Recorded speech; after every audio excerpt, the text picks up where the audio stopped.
most people are waiting for the world to go back to normal. We are not going back to normal.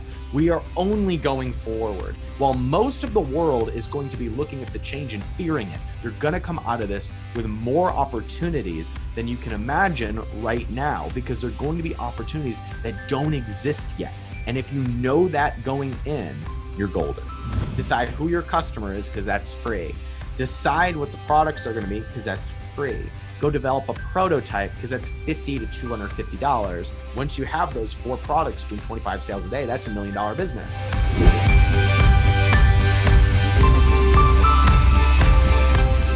There are people that they're not looking for entrepreneurship. They're looking for a better path.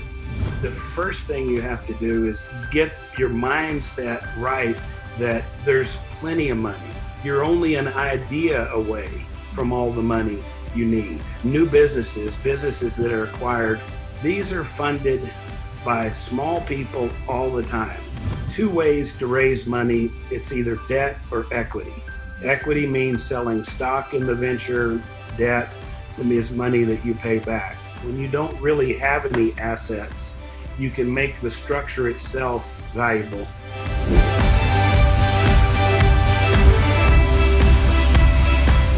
I hear a lot of stories of, hey, follow your passion. And I think that that's really risky. There might not be a market for your passion. So the trick is, 1, find out what you're good at. And then 2, find an actual need in the world that's suited for what you're good at.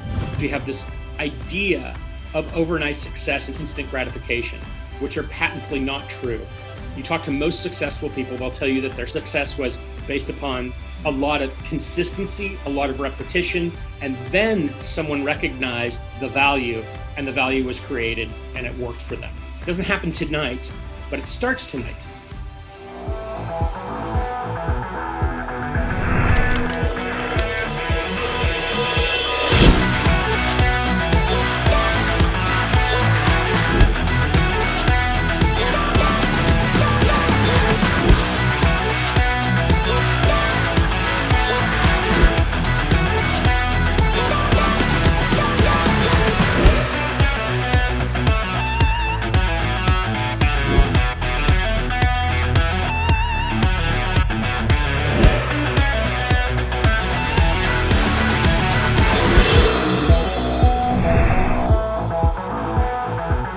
Welcome to episode 7 of Paycheck Solution. Wow, we are really climbing the arc of this journey together. This is episode 7 of 9, and we're not nearly done. You got full episodes 7, 8, and 9 still to go, and each one of them has a lot of additional content that we haven't revealed to you yet. So even at this point, if you say, wow, I've got great ideas, it doesn't mean that there aren't some more there for you. You should dial in, tune in, get focused, be ready to write these ideas down. I also just want to remind you quickly, you can own this content. You can get it on demand.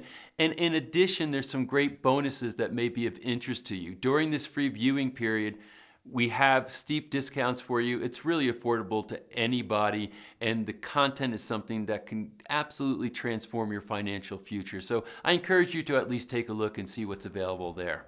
So episode 7 is coming up. A lot of phenomenal content here. Get ready to learn from it. I'll see you on the inside.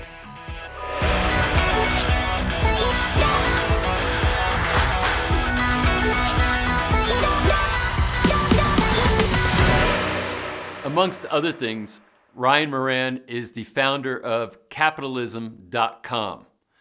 Ryan is a young entrepreneur who's got a view of the world and a view of capitalism and a view of financial independence that's very fresh, very unique, and very powerful. He has also on-the-ground strategies to teach you how to become an entrepreneur, especially an online entrepreneur that can go from a paycheck to creating wealth and income for yourself. So sometimes we get the wisdom of the people who have been out there for decades. In this case, we're getting the wisdom of someone who is younger but very successful. Enjoy my interview with Ryan Moran. Ryan, if there was ever a time for capitalism to be discussed, it's right now. People having to go from paychecks to finding their way in the world and becoming entrepreneurs. Even if they're a solopreneur, they're taking responsibility for their own income and their future now. That's my definition in part of an entrepreneur, at least. So I think you're one of the people that can give very powerful context here. So thanks for taking the time. Of course, man. I don't think there's ever been more of a need for capitalism. I agree with you. And what a great opportunity we've got. I mean, we're in this period in which we're forced to make transitions. That's scary for a lot of people. But at the same time, there's so much changing in the world. And I think we're just beginning to be a part of that change. It creates so much opportunity for those of us who are in between and looking for new opportunities. So I'm just thrilled to be a part of this movement that is happening. Thank you. What do you think about the headspace? There's people who have been in the job for a while and now suddenly they're dislocated, and it's a different kind of mindset to go into this new sort of entrepreneurial world. Do you have any thoughts about or advice for people that have to make that switch? Yeah, so I mean the change that we're making here is from paycheck to profit. We're really looking at where our money comes from in the form of it coming from one customer being our boss versus the customer that we were serving in our job in the first place. And so when we're making that switch from being a full-time employee to being somebody who is now responsible to make something happen, our main focus is switching from serving the higher ups to serving those who are on the ground floor from whatever product or service it is that we brought to the world. And when you know that, then all of a sudden, all the life experience, all of the skills that you got from your last job, even if it's not coming back, all of the relationships that you built from your previous career, they're now fuel for you to continue operating in those skill sets that provided the most value previously. The only difference was you had to appease one person who was above you paying your paychecks. Now, if you make that switch to becoming an entrepreneur, the person writing your paycheck is the end user. It's the customer. It's the person who is benefiting the most from you being employed previously. And so we have cut out the higher ups and we've freed you up to focus on creating the most value for the people that you either used to serve and do it in a new way, or to serve a completely new group of people that you didn't have access to, but you can still serve them by focusing on the relationships, the experience, and the skills that you developed from your previous opportunities and your previous employment. So if you know that, then this transition doesn't have to be a scary thing. It can actually be a transition of brand new opportunities that have the ability to pay you more, give you more time flexibility, and allow you to have a more fulfilling life in a way that you were not able to do when you were working for someone else. Yeah, and I'm glad you make those points, because the other side of crisis is opportunity, right? I mean, it's Yes. kind of it's what people hopefully understand. And my goal, or at least our aim for this, is that for the viewer who watches this, that they're going to look back on this time and say, really glad that happened. Really glad I lost my job. Yes. It put me on a path I otherwise wouldn't have gone on, and now I'm in a much better place in my life. Of course, that's going to require some work effort and decision making. So, and I know that you've worked with a lot of people over time that make this switch, or that want to go deep into learning how to be an entrepreneur and how to go into business and make this type of a future for themselves, or create this future. So if you were talking to someone now, and I know, of course, you can't be overly generic with it, but in general, if you're talking to somebody now who's switching from that employee spot and trying to figure out, how do I move forward, or how do I make choices about what I should do? How do I market myself, et cetera? What advice would you be giving? I mean, the first advice is just decide you're going to find opportunity in this. Mm-hmm. If you can enter into this actively looking for the opportunity, you're ahead of most people. Mm-hmm. Most people are sitting back on their heels, waiting for the opportunity or waiting for someone else to do something about their situation. Please, if nothing else, just go into this time making the decision that you are going to find the opportunity in this. And number two, opportunity always comes on the other side of being prepared. And being prepared looks like taking control of whatever it is that you can control in this time right now. Now is a really good time to get in shape. Now is a really good time to clean up your diet. Now is a really good time to think about what's going in here on a regular basis. Now is a really good time to start thinking about what you can create and give and serve rather than what you can extract. Now is a really good time to learn new skills. Now is a really good time to start building new relationships, even if they're virtual. Now is the time to start planting seeds of something new. Now is the time for you to be prepared. Most people are waiting for the world to go back to normal. We are not going back to normal. We are only going forward. Forward is a beautiful thing.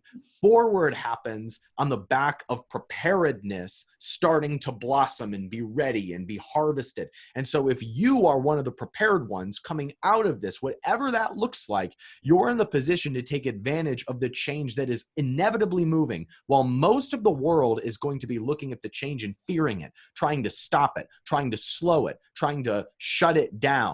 And instead, if you come into this with the knowledge that there is going to be opportunity, you've decided there's going to be, and you are in this period to be prepared for it, you're going to come out of this with more opportunities than you can imagine right now, because they're going to be opportunities that don't exist yet. And if you know that going in, you're golden. I think it reminds me of the analogy of when you buy a red car, suddenly you see a bunch of red cars on the road. Yeah, it's like, if now you're seeing opportunity, you'll start seeing opportunities. But if you're not thinking about opportunities, or if you're not embracing the concept of opportunity, then you're probably not going to see anywhere. Are there any particular directions? You said that, hey, things are never going back to normal. It's going to be a new normal. That is the way of the world. Things change, and I was running companies through, varying downturns, and, the dot-com bubble, or 9/11, or, the 2008 recession, et cetera. And every time there's a change, every time there's new behaviors, new things, even new businesses that emerge, as a consequence. Do you have any thoughts about, okay, what are going to be my opportunities, or what are the areas or categories of opportunities that maybe I can pursue? Yeah, I'm of the opinion that the opportunity moving forward is going to be on something what I call micro brands or micro businesses. Mm-hmm. And a micro brand is selling what might be the exact same thing as what somebody else is selling, but selling it to a very specific group of people. Behind you, I can see a book called Your Stand, Your Brand. Forgive me, I haven't read this book, Patrick, but I believe that if you take a stand for something, the people who resonate with what it is that you stand for are now your community, your audience, your clients and customers. And somebody could be standing for something completely opposite to you and selling the exact same thing to others who stand with the thing that this person stands for. And so the beauty of this is that all we have to do in order to serve a specific group of people is speak the truth. Speak the truth as we know it. And in doing so, we rally an audience behind us that resonates with that. So here's a kind of a fun example, Patrick. I'm wearing a shirt right now by a brand called Public Rec. I don't know the people here. This isn't a company I started. It's just a company that sent me an Instagram ad that they were the comfy shirt company for professionals who travel. That happens to be me, Patrick. Now, this could be the exact same thing that I get from Target, right? I don't know. But they said that they were the one for male professionals who travel. And guess what? I've spent a lot of money with Public Rec. In fact, my pants might be Public Rec too. I don't know. But the truth is, this could be the exact same shirt that some other brand sells. And I would never know. I don't really care. What I know is that I have a resource that I can go to that sells the types of clothing that I want. And that's all I care about. And guess what? My kids don't shop there. They don't want to shop there. My next door neighbor doesn't shop there. Most of my friends don't shop there. But I'm the young professional who travels. And so that's the brand for me. I have a client right now who sells a specific type of immunity supplement. Now, there's a lot of different brands of immunity supplements. In fact, you and I could probably have a debate of all, like, what's the best kind, and maybe we wouldn't even know. What makes his different is that he's the brand for truckers. Now, he is a trucker. He is a trucker who knows that industry, who knows those people, and he knows exactly what they need, want, and don't want. So he's able to communicate in a way that only they understand. He's able to use language that they use when they're on the road. He's able to think about the types of products that would serve that specific group of people. So he can develop things like inserts for the seat on long rides. He was telling me that there's a special place in the truck where they sleep and they store things. And there's things that you and I wouldn't even know that they have in there that he knows because that's who he is.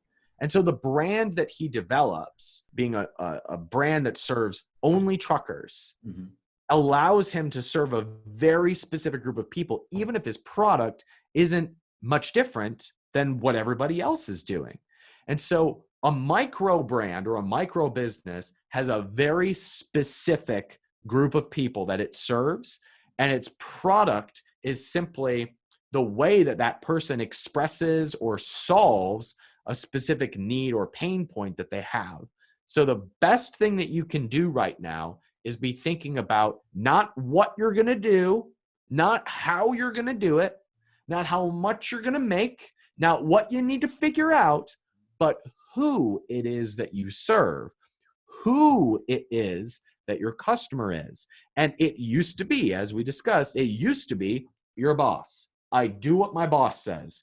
I do what the board says. I do what so-and-so says. My manager says. Now it is, I listen to what the customer needs. And it's my job to be resourceful enough to go find that solution. Even if you can't create it, even if you can't provide it, if your first question is, who is my person and what journey are they on? What are they trying to accomplish? And you start looking for the opportunities to help someone else on their journey, you will be successful.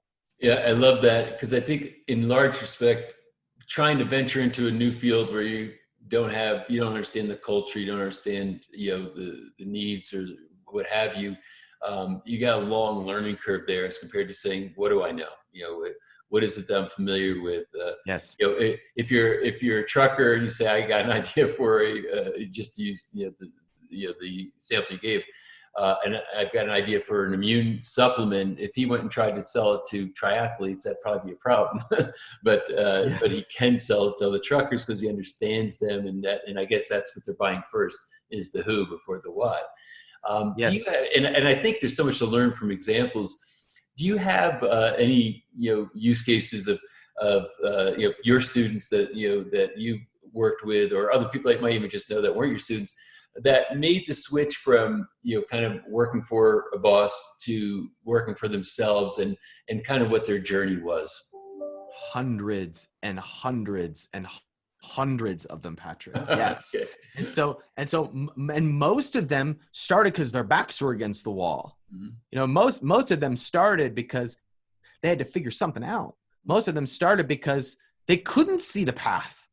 One of the greatest benefits of this time is that you've just got to learn to take your licks and swing and miss and make mistakes and fail fast and figure it out.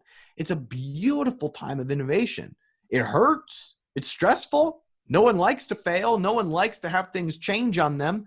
But if you're willing to go into it knowing, I'm going to take some licks and I'm going to swing and miss and I'm going to make some mistakes and fail, and you're okay with that, a strange thing happens. You fail less and you start to win. You start to connect. You start to have base hits and home runs. So the students that I work with are mostly entrepreneurs who are looking to build something online. They're people who are often making a transition from a corporate job, or they're disenfranchised with their options and they're starting to make moves to build something different. And I have one friend that I can think of actually who was working in the corporate world, and he was simply seeing the trend of all this online purchasing. And man, have we seen a trend double down during this crisis of things moving online. I heard somebody say recently, even the Walmart shoppers are going to online. And guess what? That ain't coming back. Like we are now, our habits have changed to funneling everything to e-commerce. And so my students start off looking at either the product they can sell or the group of people that they can sell to, and then developing a unique solution to bring that product to market. Now, the good news is there are a ton of manufacturers, contract manufacturers, white label, and this is all fancy ways of saying other people who can make whatever product you want to bring to life. And they can do it quickly, they can do it cheaply, and they can do it in a way that allows you to still have profit when you sell it to the marketplace. My overall strategy is real simple. It looks like this. I'm choosing one specific market, and I'm developing 4 products, getting them to 25 sales a day, and that's 100 sales a day. And at a $30 price point, that's $1 million business. If you do just that, even if your margins are 15%, you've got a 6-figure income that you can grow and scale for years to come. And my experience has been that we can do that in about 12 months. So I actually wrote a book called 12 Months to 1 Million, and I broke it into 3 stages. The 3 stages are each 4 months, and it's the 3 stages to have a 7-figure business. And it looks like this. The first 4 months, that first stage, I call it the grind. The grind is like making the hard decisions that you need to be in business. Who is my customer? What are the products that I'm going to bring to market? What's the first one that I'm going to do? How am I going to get it made? What's my price point going to be? What's my business going to be called? Those difficult things that set the stage for everything else. That takes 3 to 4 months. And the goal in this period is to have 1 sale of the product that you choose. The second stage, I call it the growth. The growth is taking that product that we have 1 sale of and getting it to 25 sales a day. Why? Because if we have 4 products at 25 sales a day, we have 100 sales a day, and that's $1 million business in most cases. So how do we get a product that is just hitting the market to be at 25 sales a day? Well, we do it by every time someone purchases, which is usually on Amazon or other online stores, every time someone purchases, we celebrate that like hell. We kill the customer with thank yous. I have called my customers to say thank you. I take their feedback and I screenshot it and I post it on social media and celebrate it. I document the entire growth of the business. I could be on Facebook saying, I'm at my manufacturer right now. I'm deciding between this color and this color. I went with red because XYZ.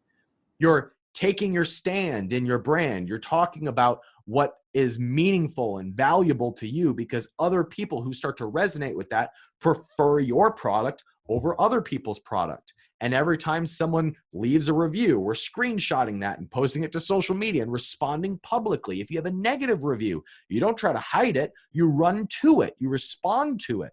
So you document the entire business until you keep feeding that until you're doing 25 sales a day. And at that point, which takes about 3 to 4 months, we now have built the highway, if you will, and we can put more cars on the road in the form of additional products. So that last part of the year, that last 3 to 4 months, I call it the gold. This is where we roll out product number 2, product number 3, and product number 4 through the same system. Only this time it's a little bit different because this time we have existing customers. This time we have a little bit of a social media following. This time we have people who have been following the development of the business up to that point and see a second product that resonates with them more than the first one did. Now we have repeat buyers and crossover buyers. Now we have more people talking about us. So the momentum has already started to build for that second, third, and fourth product. And so what a lot of people think is a slow process when you've been working for 6 to 8 months to have 25 sales a day, all of a sudden starts to pop real fast because we can now roll out multiple products and the first one's still growing.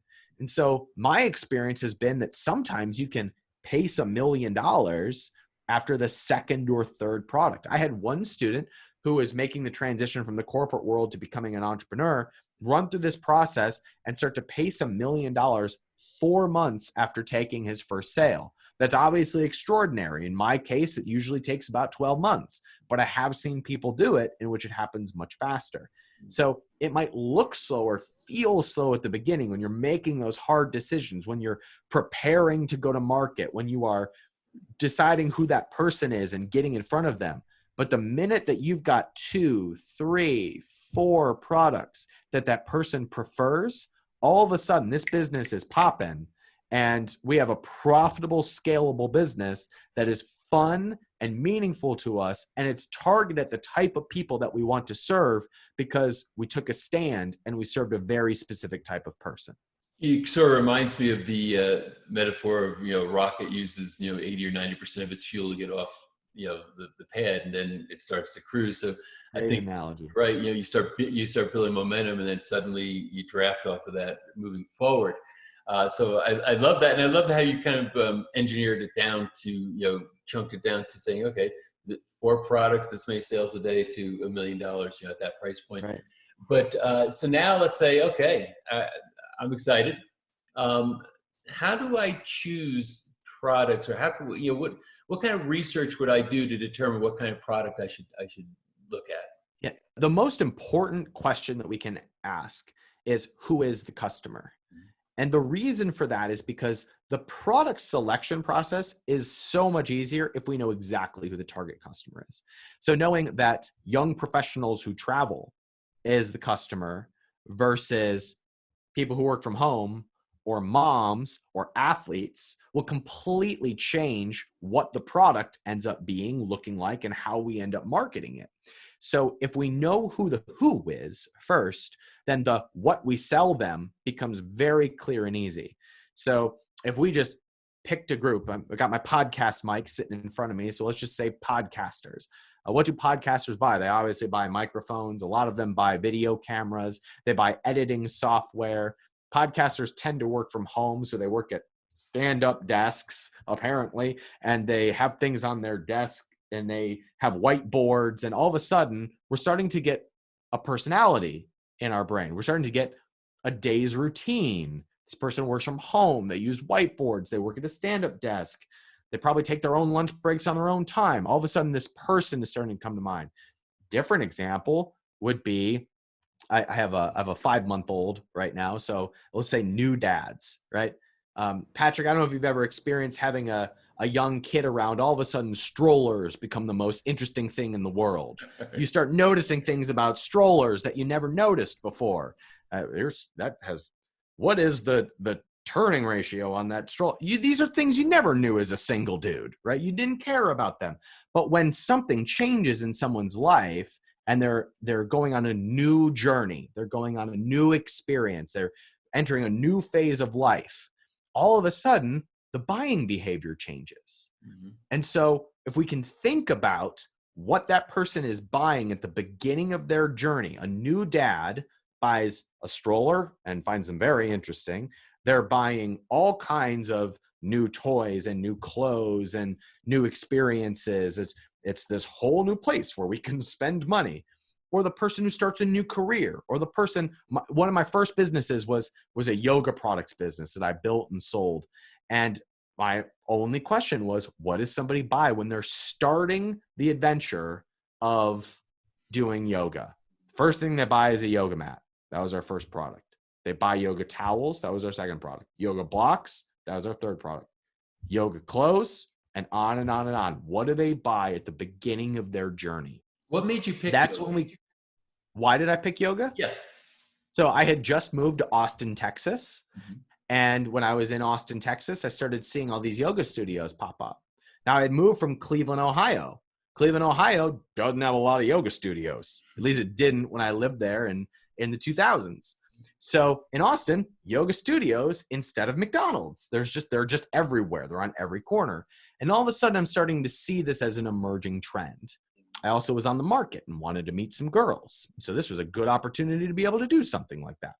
So my experience has led me to conclude that the easiest way to decide who your who is and what your product is to look at yourself, the people around you, and the community in which you live, and to see what trends, a change in my community. I'm going to look at what that change means for buying behavior. There's an emerging trend of yoga or CrossFit, or right now it's at-home workouts.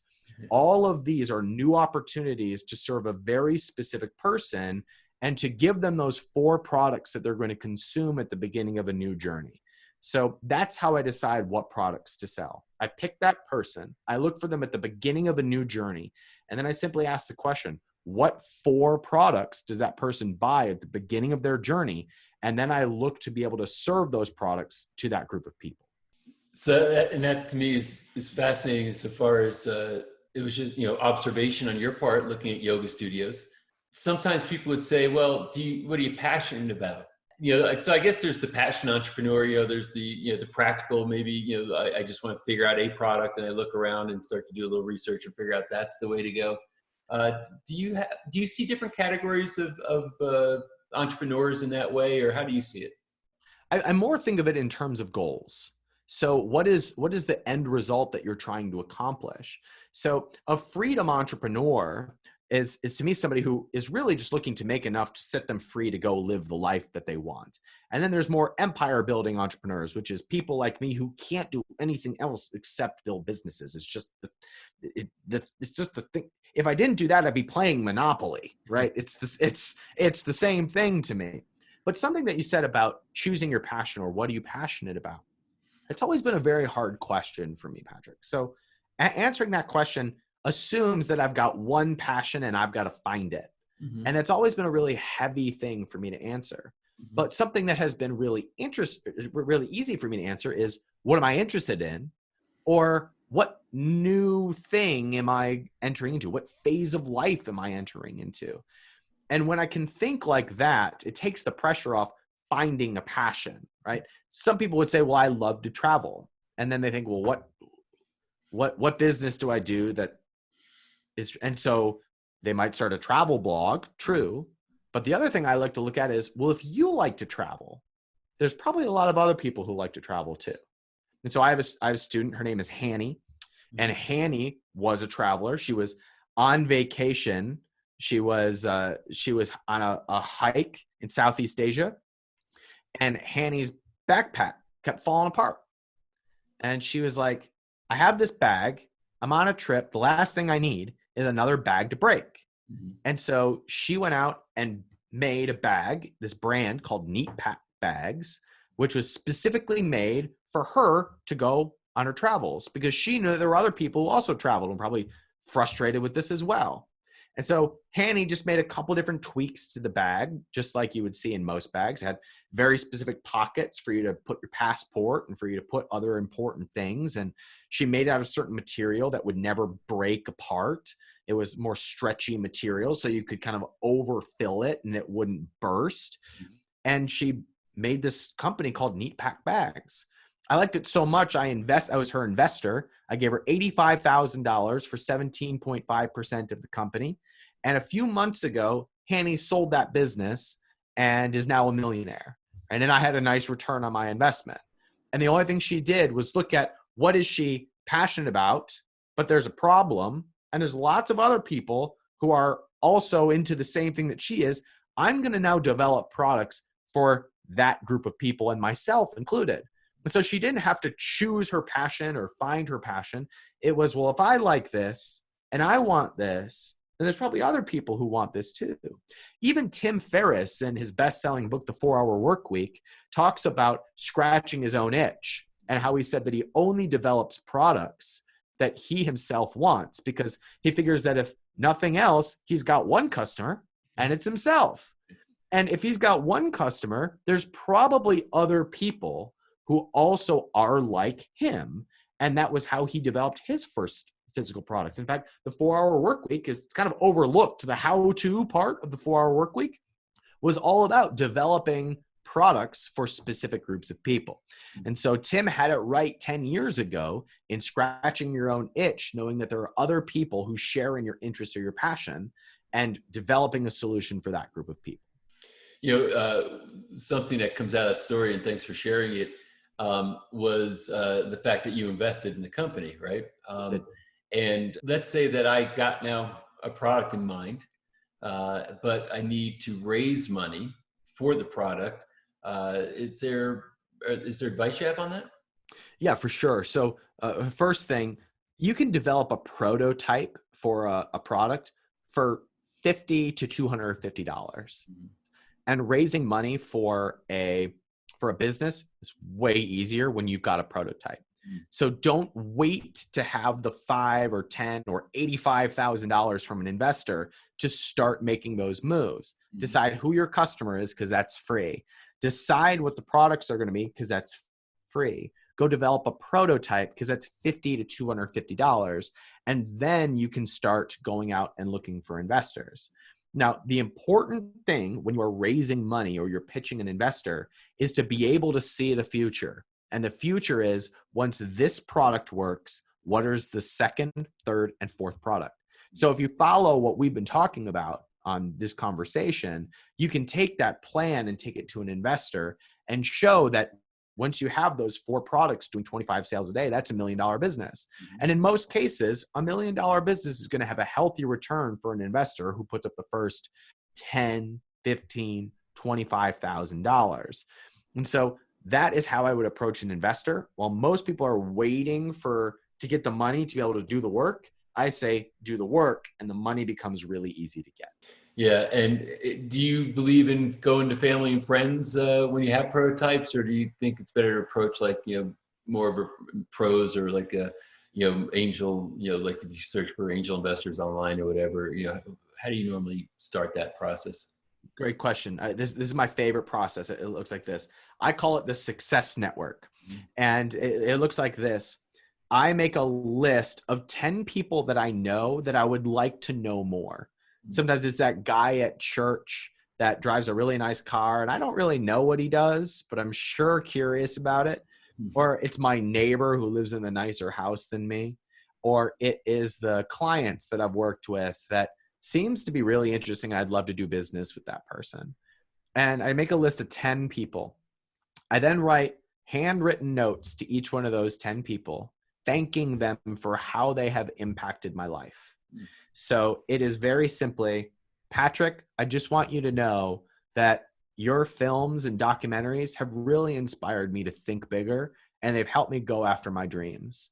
And I know it takes a lot of work to put something like this together, but I just want you to know that by you organizing all of these conversations, I've given myself permission to start a business and to see this time as an opportunity rather than as a crisis. I don't know where I would be if I hadn't made that decision. So I just wanted to thank you for the impact that you've had on me. If there's ever a chance that I could provide value for you, I would consider it a privilege. Here's my phone number. And I hope in the future that I can make almost as much of an impact on you as you've had on me. That's a great way to start a relationship. Okay. There's no ask. There is simply a thank you. There's simply gratitude. Now, that person is probably going to reach back out. Let's say 5 people reach out. Out of those 5 people, we then set up a conversation in person, over the phone, over Zoom, however it's easiest. Your job on that phone call is to ask more about them. Tell me more about what you do. Oh, you're married? Tell me about that. And you're simply asking questions. Inevitably, it will come back to you. They'll say, what about you? And you say, well, honestly, I'm in transition right now and I'm looking for opportunities. What I've decided to do is I've developed this prototype on this thing. And right now I'm in the stage where I'm looking for investors, but I have a roadmap that I think I can take this out to $1 million. And that's the thing I'm working on right now. You don't go for the ask. You could ask for advice. Could I get your opinion on this? If you were in my shoes and you were confident that you had a business that you could take to $1 million and you were looking for that seed capital, what do you think of the best way to position that to investors? That person will have a very hard time not considering the investment. And if they don't, they know someone who's interested. That's the way that you pitch investors. You don't have to put together a deck. You don't have to come up with a whiz-bang story. You are going after the relationships with the people that you want to work with, and then you build that relationship and you ask their advice. If you want money, ask for advice. If you want advice, ask for money. That's how it works. Brilliant. I've not heard that strategy before, and I love it. And I could see it working flawlessly over and over again. Yes. So this has been really wonderful, and I appreciate you sharing all this with us. And I know there's a ton more in that head of yours, but this is really useful. Any final thoughts that you have for this group? I mean, this period, I was given the advice once by someone named Dan Sullivan, who's kind of a famous entrepreneur. I know Dan. And hero of capitalism. Thank you, Dan. And I was going through a life transition myself, and I asked for his advice. And he said, Ryan, the thing that I tell people when they're in similar situations is, if you could look back at the end of your life and say, I was really proud of how I handled that situation, how would you do that? Mm-hmm. He didn't tell me what to do, which is what I wanted him to do, but he didn't. He simply said, at the end of your life, if you were looking back, how would you want to say that you were proud that you handled it? Right now, if you're watching this, it means you're in some sort of a transition in your life. You're looking for an opportunity. You're concerned about what was in place going away. So right now, I invite you to ask the same question. At the end of your life, how do you want to look back at this time and say you handled the situation? Were you scared, or were you getting prepared? Were you fearful, clinging to the past, or were you excited, looking at what new things might exist in the future? Were you waiting for someone else to do something, or were you starting to sow seeds of things that would blossom 6, 12, 18 months from now? When you look back on your life, which way are you going to be proud that you handled this? And if you look at it that way, the answer is really clear. This is your time to take advantage of the pause, to take advantage of some space, to take advantage of new relationships and new opportunities and new ways of being and new ways of thinking. And I beg you, the world needs creative, inspired, forward-thinking entrepreneurs and capitalists. And even if it's not entrepreneurship and capitalism, it craves people who are lit up serving other people. You can do that whether or not your job comes back. You can do that whether or not you're employed. If you are in the mode of creating and giving and serving and being happy, opportunities tend to come your way. And so this is that time to be able to practice that. And if you do that, then you have your life by the tail, rather than being at the mercy of what the marketplace or the government does. Brilliant statement. Thank you for sharing that. And I think, this is, when you think about the virtue of capitalism and the moral virtue of capitalism, it's required now more than ever. And I love the fact that you own and manage the website capitalism.com, because I think that's going to be a resource for a lot of people that they're going to need. And I appreciate you also taking the time to share your expertise with this group so that they can get on a better path and have a brighter future. So thank you for all this. Well, thank you for advocating for them, because people need you and this message is needed. So thank you for serving them on their journey.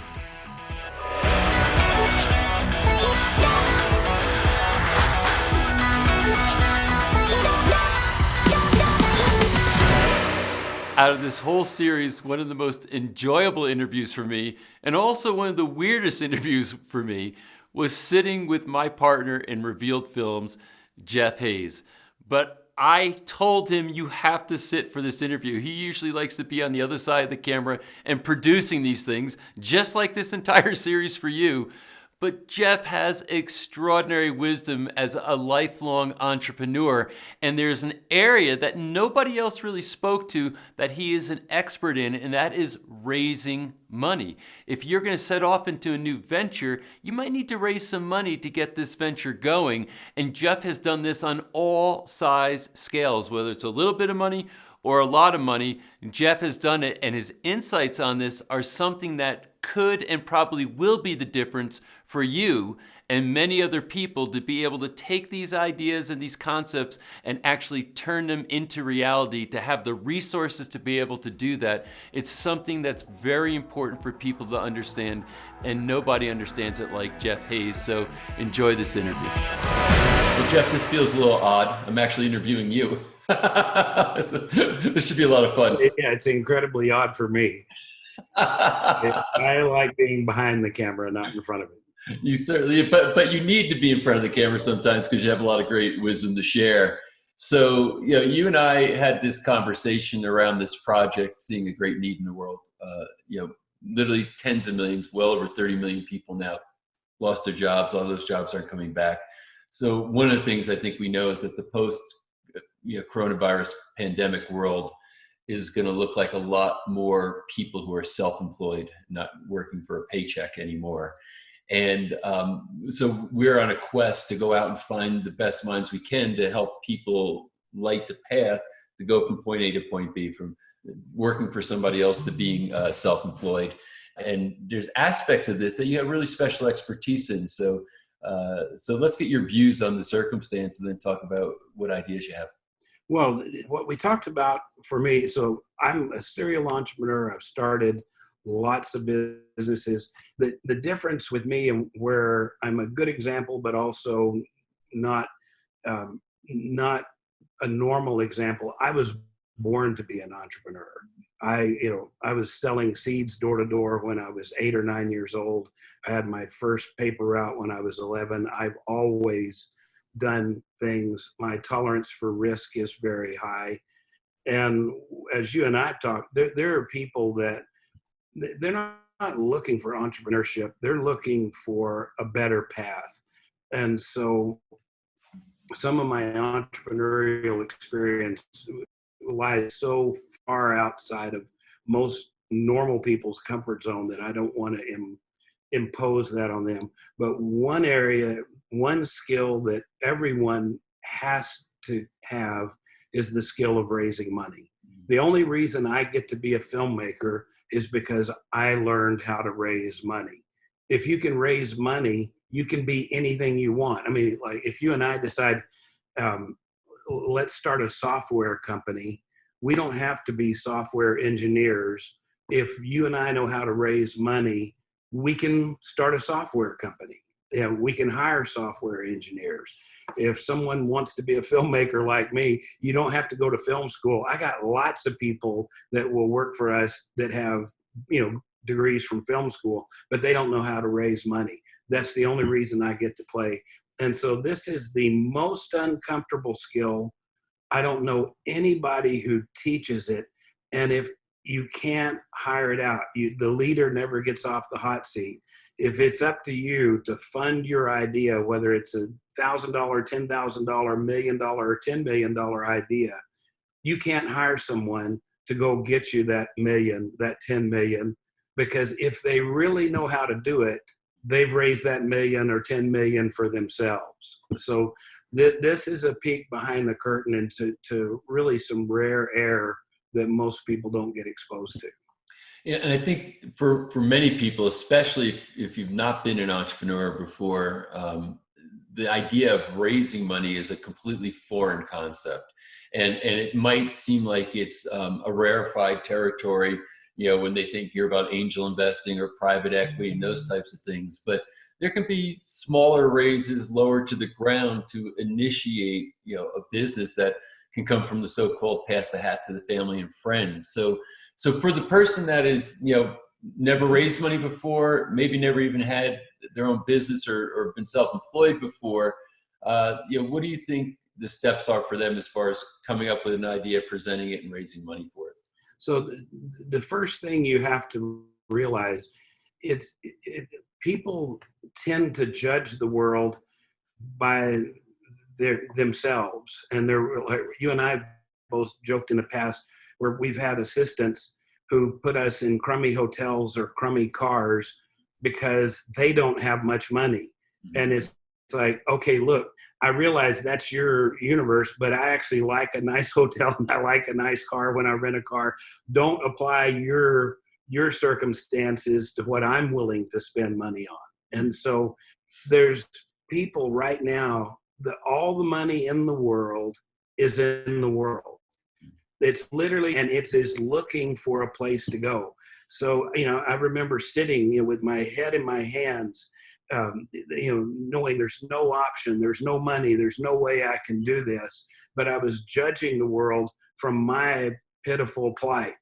And meanwhile, I'm surrounded by people who have money that if I had something that was logical and predictable, they would love to have their capital working for them if they just knew about me. And so, the first thing you have to do is get your mindset right, that there's plenty of money. You're only an idea away from all the money you need. It's not, it's not even money you need, it's the idea you need, and it can generate all the money. The second thing is, people have to know that investors invest for their reason, not for your reason. I remember I had a payroll coming up for $150,000 and I didn't have it. And it's the day before payroll and I've got to figure out how to raise $150,000 in the next 24 hours. Let me tell you how you don't raise that money. You don't go out and call people and say, hey, I'm about to miss payroll. I got to have payroll. That's my reason I needed the money. They invest their money for their reasons, and they have simple questions like, when do I get my money back?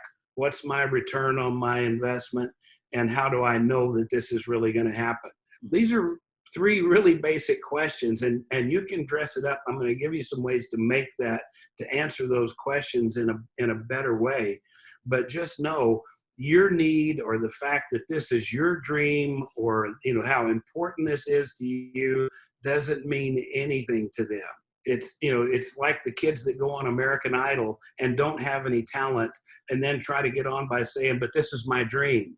Well, America doesn't care this is your dream. You don't sing very well. and so now you have to ask yourself, where what the money that I want, what does that money want, and how do I qualify for it?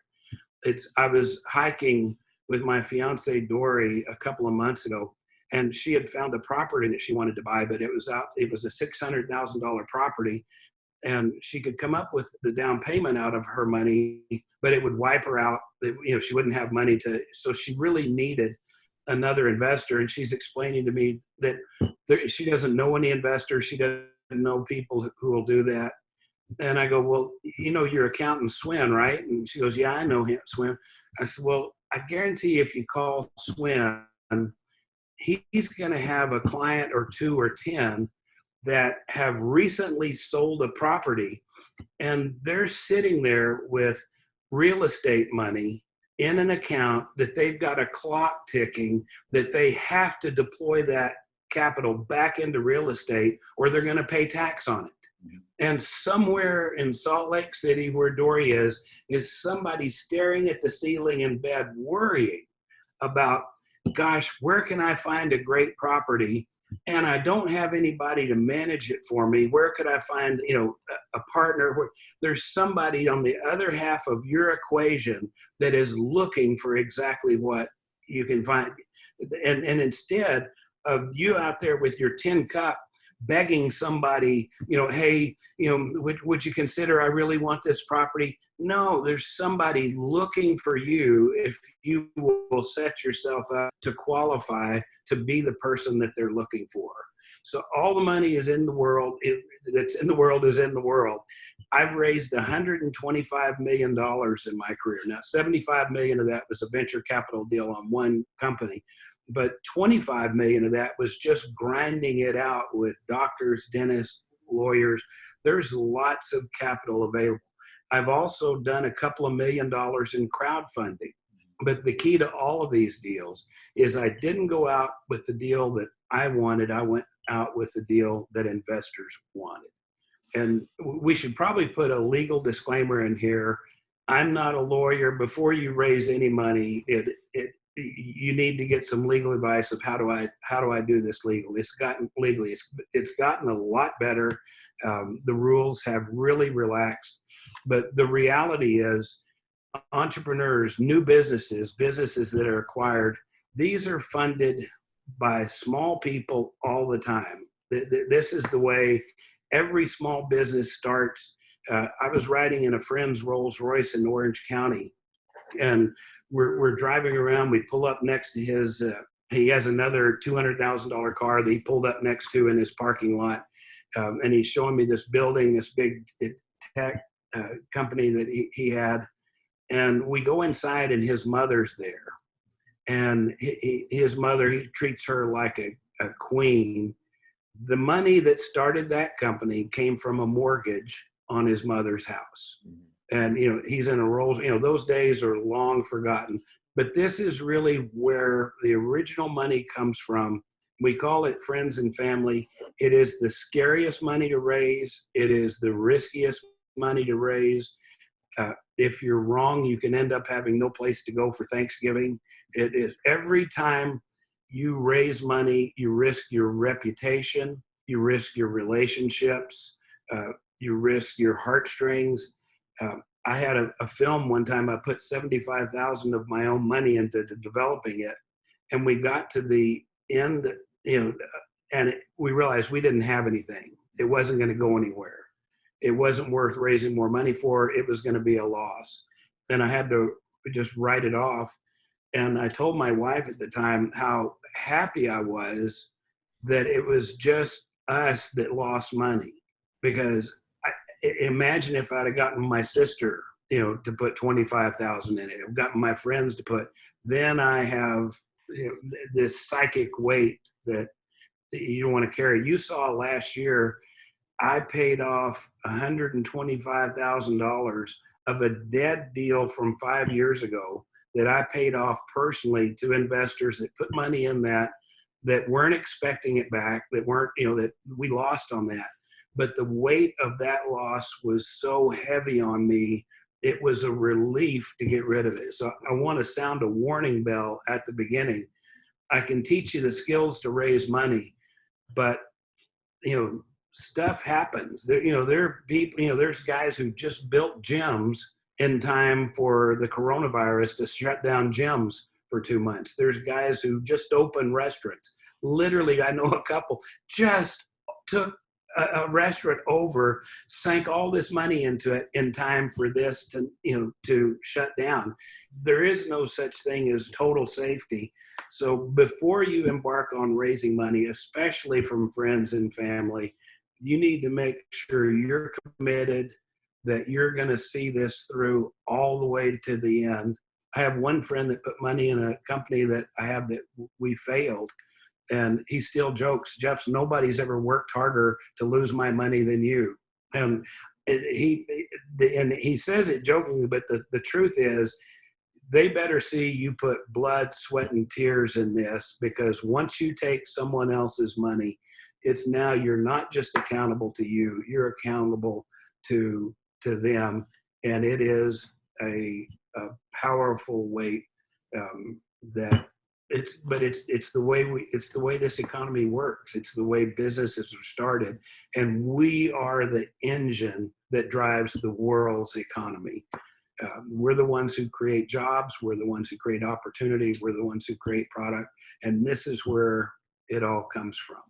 Yeah, I think it's important that you acknowledge the things you just did, because there is a possibility, maybe even a probability, that whatever the venture is you're moving toward might not work, and you have to just you don't want to take somebody's life savings that you care about and take that kind of risk with it, because as you said, I'd much rather lose my own money than somebody else's, as far as living with it.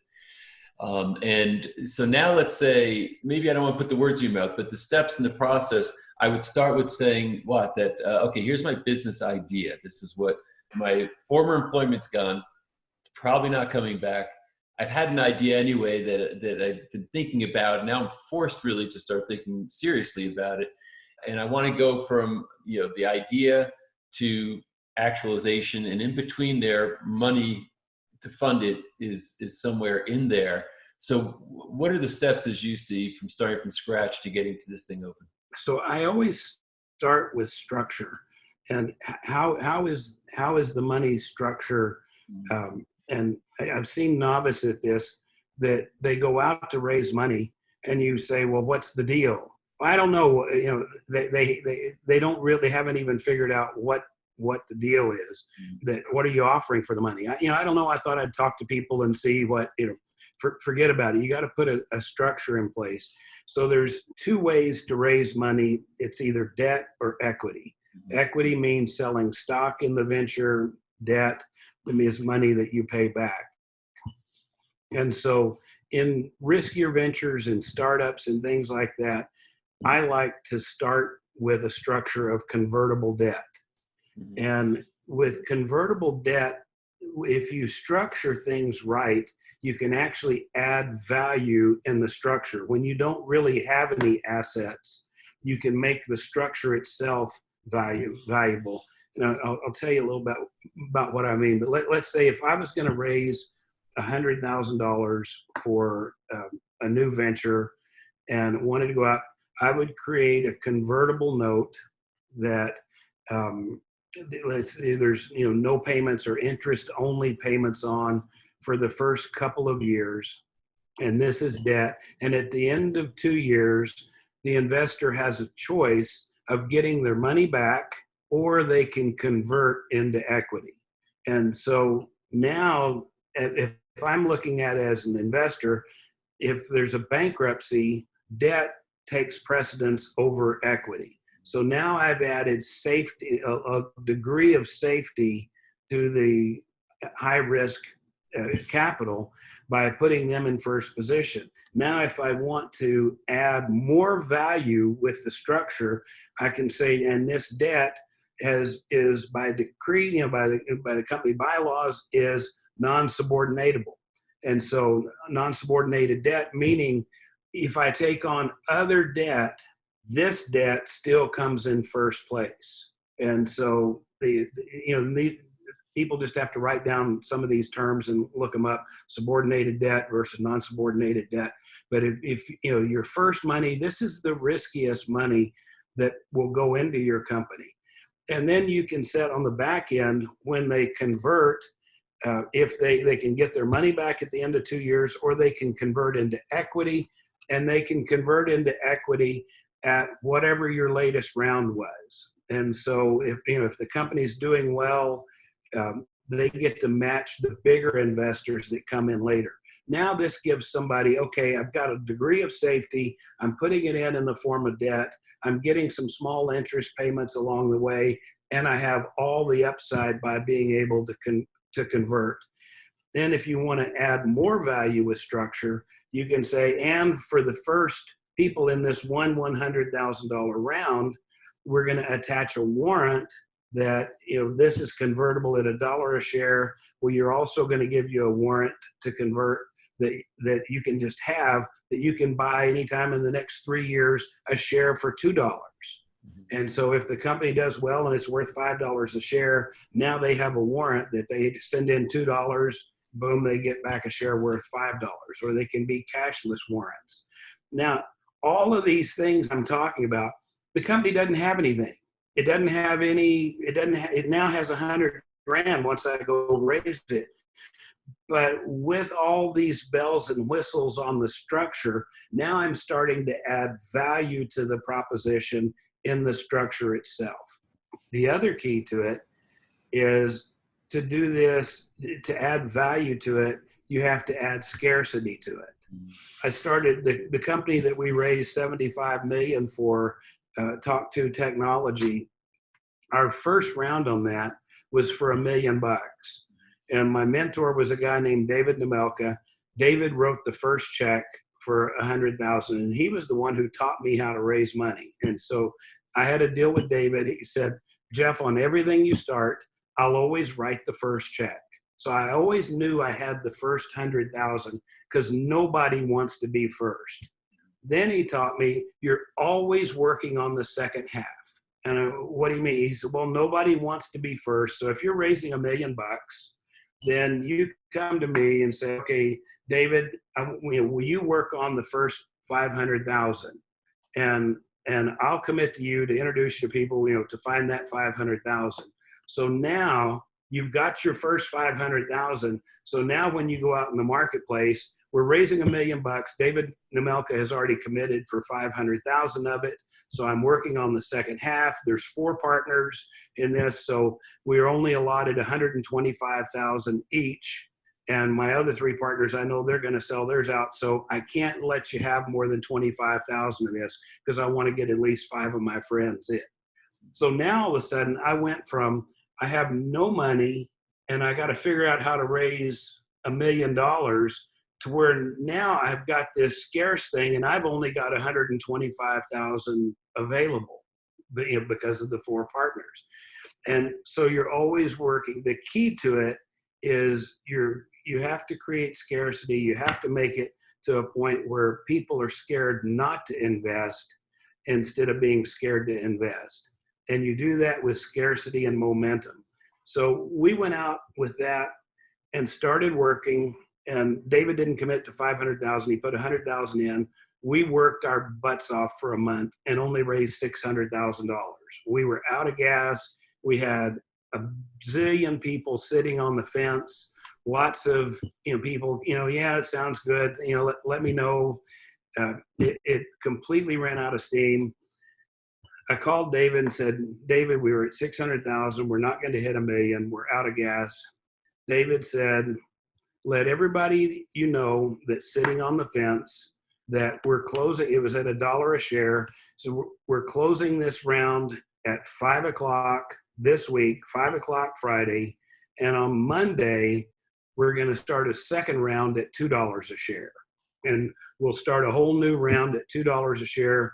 So this round, whatever we do, we'll close out whatever hasn't been sold. David Nemelka is going to take at $1 a share. And Monday, same companies for sale at $2 a share. And I'll never forget a guy, I almost said his name. I shouldn't do that. This is a public forum. But his first name is Ed.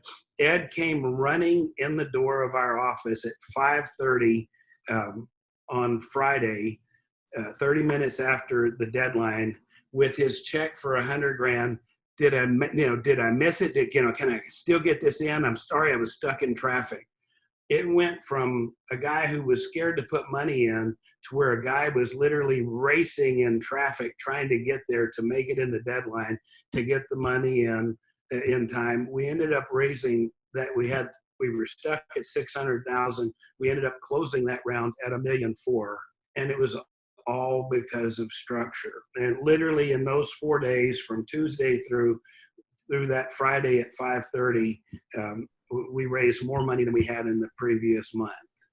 Wow. Scarcity. People are people. People invest for their reasons. And if you can show momentum and scarcity and confidence, then there is money available for you.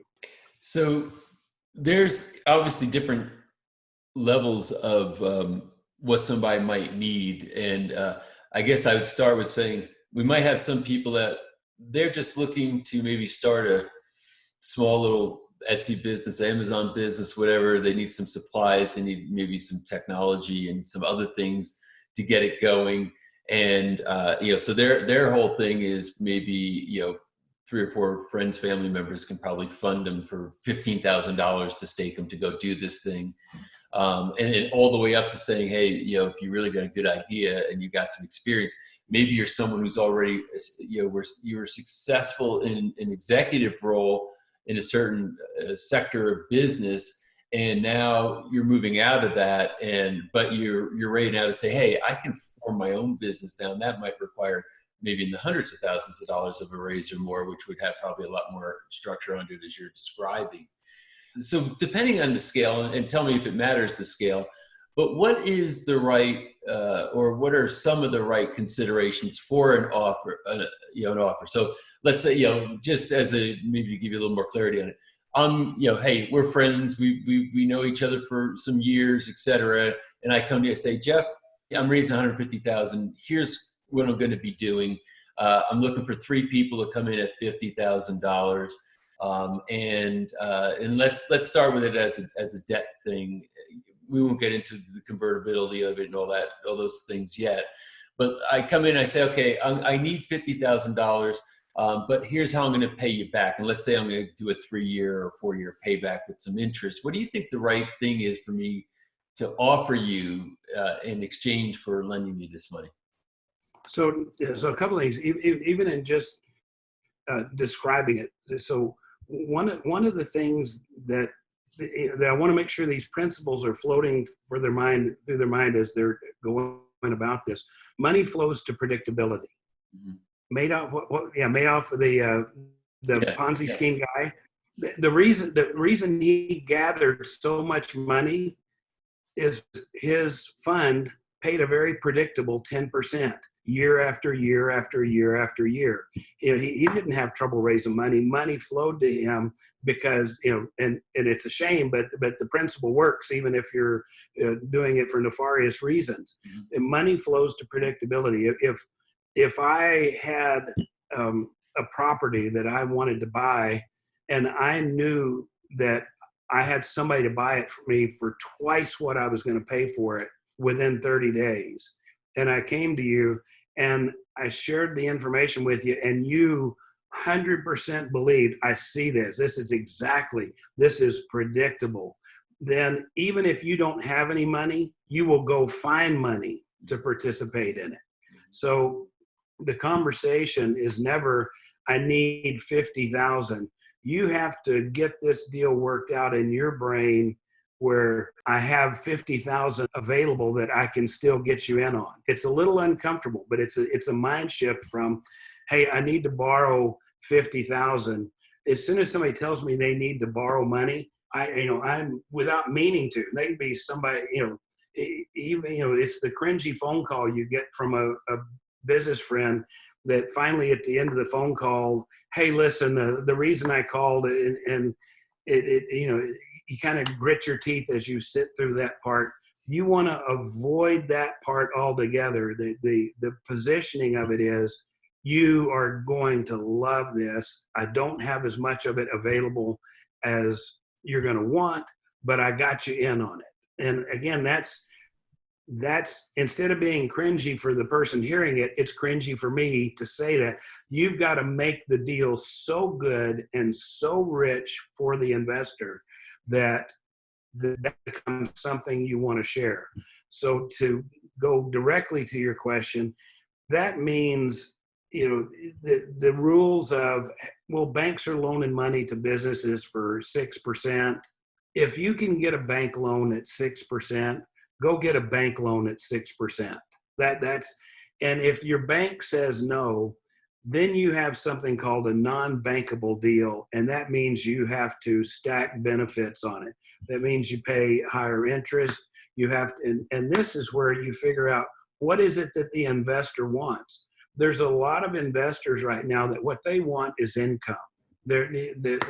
Capital appreciation, they will take that. And that's why I like a convertible debt that converts into equity. I don't want to lose out on the upside, but meanwhile, I'd love to have monthly payments, that money's coming in on a regular basis.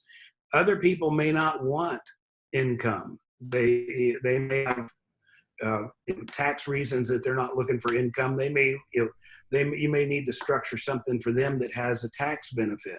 We're lucky in the film business in that we have the ability to write off our expenses year one. We don't have to depreciate our film assets. So we can actually have tax advantaged deals in film projects. But, first thing you have to do in structuring it is asking yourself, what is it that the investor is going to want? What would I want if I'm sitting on 50,000?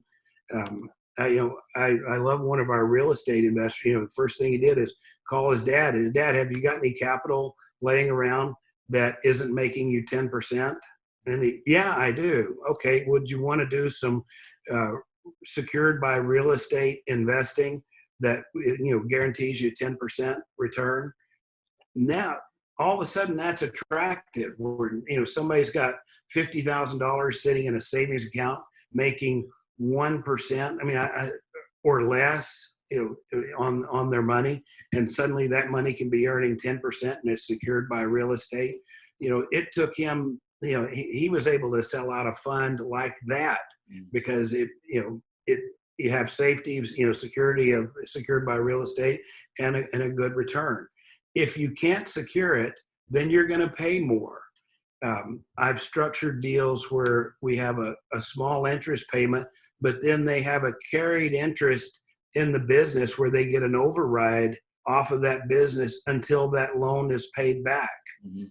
You're going to have to be creative, but don't think that you're going to be able to structure it like a bankable deal when it's not a bankable deal. And let's go all the way back, because I know this has been a concern of yours, that we make sure that we're talking to, not talk above people's head. American businesses are financed by Visa, MasterCard, and American Express. That's where the financing for most startups come from. And so the first thing you have to do, and I know I've done it, where you apply for new credit cards, you do it. This is the hard working real reality of how do I come up with 15 grand? Well, you do it on credit cards, on mom's credit card, in the case of my friend in the Rolls Royce, a mortgage on mom's house. You have to exhaust all of your resources gathering. If you're not willing to bet on you, I'm not going to bet on you. So in the case of raising $15,000 to start a small business, figure out a way through credit cards, through garage sales, whatever, to come up with $7,500. And then when you go to your friends, you go, hey, I'm raising $15,000. It's a fairly lucrative offer. It's a small amount. It'll be paid back, in this time frame. I've already got $7,500 of the $15,000 raised. So I've only got $7,500. Yep. So I'm looking for three friends at $2,500, and I'll really make it worth their time. Yeah. Now all of a sudden it's a much more palatable offer. And I think, I love the context of saying, well, I've got, a certain chunk or half raised already. That does breed confidence and so on. One thing, and this is a little bit of a leading question, but one thing that I think should be considered, but I'd love your thoughts on this, is as you're planning this whole thing out in this business venture, you probably should put in a minimal salary for yourself as a part of what the raise is for, so that that you can continue to eat and as you're working, as compared to saying you're gonna starve while you're trying to make a venture work, which usually isn't a good combination. Yeah, one of the things that you should be prepared to give any investor is a sheet that's titled use of proceeds. Mm-hmm. And this use of proceeds is, okay, if you give me this 100 grand, here's what I'm going to do with it. And on there, it's customary to have the salaries of the people that are a part of that business, and including yourself. It's noble to say, and I'm going to go with no salary while I'm doing this. About your third month of no salary, the nobility dies, and you start looking for something else. And you can just dig your heels in on this with investors. No, absolutely. I'm paying me, and this is not the salary. This is my, if my break even, my net is $6,000 a month, then that's what I'm going to take as my salary. I'll take all the upside I can get, but I'm not going to take $4,000 a month when my break even is $6,000 a month. That just means every month you can drown in water that's just this deep, and that's what you're setting yourself up for. So, you don't want an exorbitant salary on there. Investors will definitely react, but you can let them know, no, I'm paying my break even every month, and it's a part of the deal. And as you said, as an investor, I don't want them looking for other work or other means of income. I want their attention 100% here. So, and that's, I think, a good argument for it. You've done, as you mentioned earlier, a lot of crowdfunding. Do you think there's any possibility for crowdfunding in this environment, or is that a waste of time? So there's people doing successful crowdfunding campaigns right now. The key to crowdfunding is it's the same mentality. So many times people do a crowdfunding campaign. The biggest thing you have to know about crowdfunding is there is no crowd. People think, well, I put something on Kickstarter and nothing happened. Exactly right. That's like saying I put up a web page and nobody came to it. You actually have to drive the crowd to your page. And if it gets enough momentum, then you can start to pull in people from Kickstarter. But there aren't people going to Kickstarter, clicking around going, wow, I wonder who I could give money to today. So in the same way, when we talk about investors invest for their reasons, not our reasons. People invest in crowdfunding campaigns because it's something they want, not because somebody begged and pleaded and, let me tell you, here's what I need and how badly I need it. So once you get your big idea, funding works. What's working best with crowdfunding right now, the model has evolved, and it's new products, new inventions, new things that people wish they, so it could be a drone, it can be a game, it can be, a new suitcase, a new article of clothing, but physical things that people want, and they're really just buying the thing they want in advance, and the advance money is causing somebody to get it. It's being less effective now, and there's two kinds of crowdfunding. There's now, when I was doing crowdfunding, it was all donor crowdfunding. Now equity crowdfunding has become legal. That's a little more complex, and that that deserves its own hour. Yeah. But there's books out there for that. The main thing I want people to know, if nothing else they walk out of here, is just there's plenty of money to finance you. All you have to do is be the predictable, attractive place for that money to go. You don't chase money, you attract money. And I'm not talking about law of attraction. I'm talking about doing the homework, making the deal so good for the investor by isolating and all of the risk and eliminating all the ones you can, making it where somebody's afraid not to invest because of all the momentum, that where you don't want to miss out on this deal because that's somebody worth betting on. Yeah, and I love the kind of the summary saying, if you take away nothing else, many people say that the reason they can't get started in their own business, whether it be, again, a small scale thing, whether they have a product in mind, there could be any numerous amount of things, is because of lack of financial resource. I have no money to get started. And I was hoping, and I think we hit the mark, that this particular interview would take away that excuse, saying, all right, if I'm really committed, I know the money can be raised. And I've seen it over and over again in my life. You've done it multiple times in your life. Any final thoughts before we tie it up? There are no money problems. There are only idea problems. And so when you think you have a money problem, you have an idea problem. And just know that you're the other half of someone else's equation. Just like Dory was saying, I don't know anybody. Meanwhile, I guarantee you her accountant knows people that wish they had somebody that would find great real estate, partner with them, and run it for them. And so find out who's the other half. Do projects that other people want done.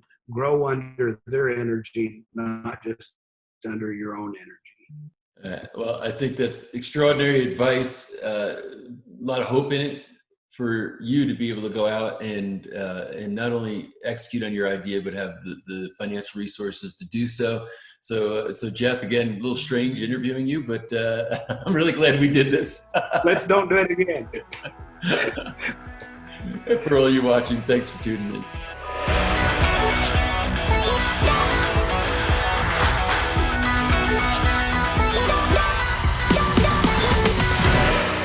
When my partner Jeff Hayes first talked about this man named Ron Lynch, how he had met him in Austin, Texas, and how he was excited about the conversation they had, I said, I'm intrigued. I'd never met the man before. But then he came to visit here in Park City, Utah. And when we sat down the first time, I felt like I found a brother from another mother. Ron is brilliant. He's insightful. He's had this extraordinary life with varying careers that have led him to all these different places. but he's got keen insight, unique perspective. He really understands human psychology like no one else I've ever met before. And I think he's got insights here that can absolutely shift your own perspective and put you on the path to great prosperity into your future. So enjoy this interview with Ron Lynch. Ron, thanks so much for doing this interview. Very excited to have this conversation with you. My pleasure entirely. Thanks for asking me. It's an honor. So you have your own story is quite an interesting story. So maybe we could do like just a short bio, kind of how you got to be doing what you're doing today. Sure, I'll try and condense that as fast as possible. I was on my way to law school as a young man, and my college roommate invited me to go to an audition for a film that he got an audition for, and I went, and I ended up landing a role in a film that Robert Altman directed, and I got a Screen Actors card, and that was in Seattle in the late 1980s. That provided me the opportunity to work on about a dozen other films, and I stayed on as a crew member and learned how to make films. My day job, I was a retail grocer and finished school and actually went on to a career in retail grocery and became a store operator and understanding P&Ls and all of the mechanics that go into the small city that's a supermarket, and working on very, very narrow margins and increasing sales, and had a nighttime hobby of writing screenplays. Eventually, I was fortunate enough to leverage a couple of those screenplays and sell options on them. And I ended up leaving the grocery business, not going fully into the movie business, but actually going into the commercial business, because I had a friend that was launching the George Foreman Grill at the time. So I got involved in direct response television, and I've spent the last 20 years really helping companies launch innovative products online and on television. And we've touched 300 products now and 70 brands. So some of those include OxyClean and Samsung Robotics, and we did the original work for GoPro cameras, launched that. So we've got considerable experience. I think we've created actual receipts for us and our clients to the tune of $4 billion over the course of 20, 25 years and 300 brands. So we're pretty good at picking products, seeking innovation, and understanding the mechanics and helping build desire in the audience. So what I think is really relevant in this particular conversation, as far as your experience and why I think you can really speak to this issue, is thinking about law school, becoming an actor, retail grocery, infomercial, commercials, TV, direct sales. These are very significantly different things that you start down a path, you change path, you start another one, etc. We've got now, with what's going on with COVID-19, tens and tens of millions of people who suddenly lost their jobs, and they're going to have to go somewhere new. It might be somewhat relevant to their job experience, might have to be an entirely different category, but you seem to have done that multiple times in your life. You also understand business and entrepreneurship. So tell us your view of things right now and what advice you might have for these people. Well, to your point, the number one thing is to be flexible, but flexible with inside your own parameters. So if I were to say there's a tendril between being on the path, wanting to be a lawyer, and ending up in grocery retail, the disconnect is the math that I was forced to learn in retail, but the rest of it is all kind of cohesive. It's learning how to communicate and frankly argue. A sales argument I have an ability to communicate, and I have a command of language that's probably better in script than it is in person, but that's the core skill set. So I think that it's very important that people find out for themselves, what are they actually good at? I hear a lot of stories of, hey, follow your passion. And I think that that's really risky, because your passion there may not be a market for your passion. What's the skill set that you have inside of your passion? We have some friends that have a sommelier school where they teach whiskey, how to be whiskey experts. Now, this was not something that they sought out to do. It was an adjunct to an educational organization they already had, and they had this kind of side interest in whiskey. Well, they started to do this online and created the Whiskey Channel on YouTube, and suddenly they had millions of followers who were avidly interested in this, And that's where the sommelier school came from. And that's suddenly they had people shipping them products and it turned into a business. And that happens a lot. I think if you can, and it's not necessarily finding your passion, it's they were good at communicating in a very simple way. And there was a need in the audience. So the trick is, one, find out what you're good at. And then two, find an actual need in the world that's suited for what you're good at. One of the things that you're very good at is understanding psychological states and psycho-emotional states, and how thoughts and words can really influence behavior. And one of the things I think is a big challenge right now is that people are somewhat paralyzed. It's like this thing hit so hard, so fast, so unexpectedly. They're kind of shell-shocked a little bit, and they need to act. But what advice would you have to say, okay, I've had a frame of reference and I need to change the state and get into maybe an ambitious or maybe even more positive state of consciousness, so that I can start to follow through on figuring out what my skills are and or what skills within my passions I can market right now, et cetera. One of the most powerful things in any kind of communication or sales is something that we call framing and the open loop. It's where do you start, and then what is the thing that's unresolved in the mind? And the mind hates a lack of resolution. So when you find yourself worrying and thinking about what you haven't done, what could have been, what's going on, you can achieve a state of upset really quickly. And just like walking through a field, whatever path you take repeatedly, that's where the grass will wear. So if you become really good at worrying about things, you're going to be really good at worrying about things. And you're not going to make a lot of progress. So one of the techniques that I personally learned maybe 15 years ago was, when I find upset, is to write it all down. Journal as much of you can of just the garbage and the noise in your brain. It's actually good to write that down. Maybe you're upset with a person or an employer or the situation or the government or a political figure. Write it down, keep it on a piece of paper, and then you can set it aside.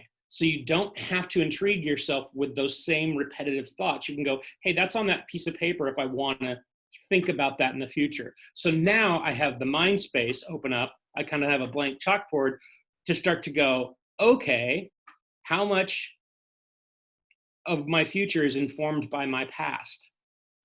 And it isn't really. If you think about it, like the last election cycle was a surprise to a lot of people. This COVID situation is a surprise to a lot of people. The plot in life takes twists. So we can assume that going forward, the plot's going to take some more twists. Can we influence those twists without worrying about the ones behind us? Can we go, what is something new, creative, and positive that I can focus on and get some traction? And all roads in life are not instant. That's one of the challenges of being an American, is we have this idea of overnight success and instant gratification, which are patently not true. You talk to most successful people, they'll tell you that their success was based upon a lot of steps, a lot of consistency, a lot of repetition, and then someone recognized the value, and the value was created and it worked for them. But it doesn't happen tonight, but it starts tonight. So do you see any particular realms of opportunity right now that maybe are a byproduct of what's gone on that people should be thinking about? I see incredible amounts of opportunity in service to others, because we're in a problematic time, right? So there's people in trouble. So if you learn to service people in trouble, that's actually an opportunity. All of the things that used to be service industries where people dealt with the public, and some of those will be recoiled. So, like people who do bookkeeping, what an amazing time to be a bookkeeper. Everybody needs one, and you can do it from your home. Even this, you're in your home and I'm in my home right now, and we're creating a broadcast show from a couple of desktop computers. And the viewer doesn't mind seeing that. Can you create content that's useful to people? There's almost an endless supply of things if you put yourself in the mind frame of who is in need out there. What need, what problem is there that I can help solve? Very, very similar probably to something that Garrett Gunderson would say. Yeah, and I think it's all part of entrepreneurism is solving problems, right? Seeing a problem and looking to solve it. With that, and this is, I think, a part of the opportunity. People who are dislocated from work, it's not like they have no ability, no skills. They probably were working on computers with their work. There were certain organizational things they had to do, et cetera. And they need to translate this now into maybe a new direction for themselves. What do you think about collaboration? So now somebody said, okay, I've got some responsibility. I don't have a job. I don't think it's coming back. Maybe I'm getting a little bit of relief money in the meantime, but certainly I don't want to be dependent on that. Of course, I think that would be a big mistake. Nobody's coming to save you. Maybe you're getting a little bit of a hand in the meantime. But now I think I know some things I want to do, or maybe I could do, but I feel like I'm in it alone. Can I look for collaboration, or do you think that collaboration is the better move here, or just trying to figure it out on your own? What's your view on that? No matter what you're doing in life, you're collaborating with somebody. Even if you're an independent author, you're collaborating with the distribution network, with a publicist, with everything that creates revenue requires more than a one-man band. Mm-hmm. No matter who you are, you might feel like a one-man band, but you're not. In the old paradigm, you went and got a job for a company, got a job at a company, and a company gave you tasks to do. Well, you can still do those tasks, right? What you need is an organizational structure that allows you to do them possibly from home or by yourself, maybe a 1099 employment structure, that there's other people that were in the same framework. Think about your old company. If you broke it up into a bunch of individuals, could you do that? Happens it's very common in the film business. People think there's a film industry, like there's movie companies. There's not really movie companies. There's producers with scripts and banks and insurance policies that make pieces of content happen, whether they're a film or a TV show. Then everybody who's hired within there in the production companies are mostly 1099 employees. So there's a camera operator and a makeup person and a lighting person and a sound person, and a company's created for a project, and the project completes and they're disbanded. So I think that thinking is very, and I mean this in the best sense of the word, tribal, that we all have that opportunity to create these small tribes of a workforce and execute brilliant pieces of work, whether they be creative or business or problem solving or intellectual property for other folks. That it's going to be a requirement to learn how to work well with others and be accountable for the quality of your work, because you won't be invited back if you don't do a good job, which I think that's probably the hardest thing for people to really, there's two pieces to this. Is one, I got to go get the job, or I got to go assert myself. And two, I got to really follow through and do a great job, so that because I'm going to be judged upon the quality of my work. And those things are not the most comfortable thoughts for a lot of people, but you have to get comfortable with those, because the people who get comfortable with that are going to be able to succeed rapidly. I think that's a really important point, because that's all what self-reliance is about, right? You can't go hide, in a pack of a bunch of other people. You're literally out here, and I don't have a better phrase, but it's kind of an eat what you kill scenario, right? It's like you got to perform. Exactly what you're saying, and people will continue to pay you for continued performance, and it's a competitive thing. So you have to show up as your best self all the time. On the psychology of that, because as you said, that could be a bit intimidating for some people, but it also could be, how can I put it, motivating, right? You can turn it into a positive thing, say, I'm motivated through this. So is there any sort of internal, you mentioned journaling already, which is one way maybe to take some of the fears and get them out of your brain. Is there positive things that can be done? I don't know, like if you've ever suggested for people in the circumstance, whether it be affirmations or goal setting or any of those types of things, or things outside of that you think would help somebody who's trying to make this transition? Yeah, I think first of all, language is very important. And when we say words, we're taking an idea, we're codifying them, we're putting them out of our mouth, they hit somebody else in the ear, and the other person's deconstructing our meaning based upon the code. So I heard you say a word that is a word that always tickles me in not the best way, and that is goal setting. Mm-hmm. I am not a believer in goals. I believe that catching the sunset is a goal. And the faster you go to catch the sunset, the more it disappears upon the horizon. You can chase a goal, but you can meet objectives. which are somewhere in between there. And the reason I say make that distinction is because I've spent a lifetime with goals and realized that as I approached them, the goal shifted and changed and moved, and I didn't actually care. I rarely ended up with the goal that I wanted, and I usually ended up in a better place. It was the matter of momentum moving and taking objective steps. So I think setting some objectives are really important. That's one. How do you do that? One of the things that I look at is find somebody who is doing or has done what you want to do. And this kind of goes back to like Napoleon Hill and Tony Robbins thinking of just go find somebody who's done it and copy them.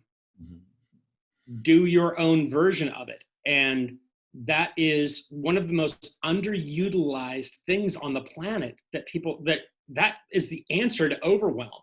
Because once you get to know people that are really successful, and I have friends that are millionaires and billionaires and are super successful, and you sit down and talk with them, one of the major commonalities with these people is they're very willing to sit down in a conversation and go, oh, really? I didn't know that. Tell me more. Oh, really? I didn't know that. Tell me more. That's how successful people think and talk. People that aren't successful go, oh, I know that. Oh, I know where that's going. I know this. And they're assumptive about everything because their ego is in a place that won't allow them to take in new information. And I think humility and interest and the desire for knowledge are actually the core foundational steps, and empathy for success in anything, like in any new venture or even finding direction. Is you have to, one, be humble. Two, you have to be interested. And three, you have to have empathy for somebody else, because all of those things will eventually drive and lead you to some sort of either transformational or transactional event that'll enrich both parties. Yeah, I'm smirking a bit because, I have the same, and literally taught and we utilize in our companies the same orientation on goals versus objectives, because, to me, they're not the same thing. We utilize management by objectives, and I'd say, goal is something that, you hit it, you don't hit it, objectives must be obtained, so I was in an accountability group for many years, and that was the whole thing, is how we have to present our objectives. And those weren't like, daydreams. Those weren't just goals. Those were literal objectives, and everybody in the company having objectives, around the company's objectives. But the interesting thing here is I think the ritual of, number one, creating them, and number two, then reviewing them every day and mapping your progress, and maybe building some accountability toward, acquiring these objectives or moving towards these objectives. So I think that's probably getting more serious about it when you start to rephrase that way. Is there a structure that you have for yourself, or that you might recommend to others, as far as saying, here is how I set my objectives, and this is kind of the rhythms of the routines I run around them, and this is what keeps me on track to keep moving forward? Or even taking a step back, if you have any comment on this, any advice on how to properly set objectives? I'll just tell you what my rituals and routines, and hopefully you can extrapolate from that how I do this. Mm-hmm. So before I go to bed at night, and I tend to go to bed at about 10 o'clock and I fall asleep by 11 or 11:30. One of the first things that I do, if I have any consternation or problems, I write them down so that my brain is not full of those while I'm sleeping. Then I'll probably read something interesting, something that truly interests me, written by someone much smarter than me. Those people are a dime a dozen, because everybody's much smarter than me. And I find something that's truly interesting, whether it's science or nature or politics or whatever it is, and then I go to sleep. And then at 4 a.m, I wake up every day. My wife wakes up early, and she has an early job. And I contemplate what I want to do for the day. And I don't get out of bed, but I lay there and I close my eyes, and I'm kind of in that delta, half awake, half asleep state for about 3 hours. And I plan everything I'm going to write, every meeting I'm going to have, I run through the whole day as if I'm writing a screenplay of how my day will go to accomplish these objectives. And then I wake up and I don't let anybody bother me from 7 o'clock till 11 o'clock. And I accomplish typically what most people accomplish in a week by 11 o'clock every morning, because I've taken those 4 or 5 hours and I've just devoted it to that. Then I start to get my interruptions.